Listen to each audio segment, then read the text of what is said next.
As an airport worker, I can't help to get anxious when I see all the layoffs that's happening in the airline industry.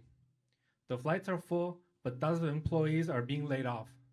My question is, what can government do to create more stability and job security for the working class people of our country? We have invested tens and tens of billions of dollars to rebuild our crumbling infrastructure. Okay, what does that mean? That means in my city, if you go down the streets, you could lose your car in some pothole.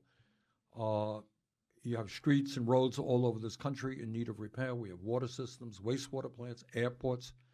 We have an infrastructure that needs an enormous amount of repair. Congress, a year ago, passed the largest infrastructure bill in the history of the country. Now, I'll give you an interesting story.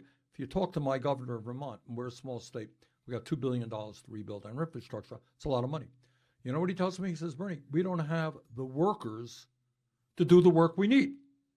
All right? So what do we have to do?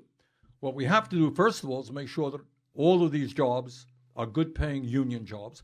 But second of all, we got to train young people to be able to do that work. All right? I learned this recently. I did not know it. Maybe you don't know it. Right now, if you got out of an apprenticeship program and you become a plumber or an electrician, on average, you're going to make more money than a 4-year college graduate. You know that?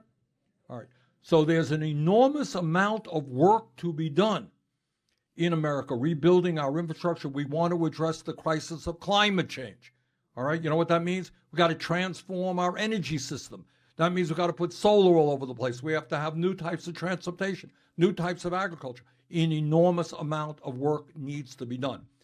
So right now, one of the challenges that we face is to develop the kinds of programs. If a kid in high school who's good with his or her hands, get them the training, give them an income while they are in school, give them the training so when they get out, they can have a good paying job. Raising the minimum wage, strengthening unions. Those are all the ways that we can go forward to make sure that every person in this country earns a living wage.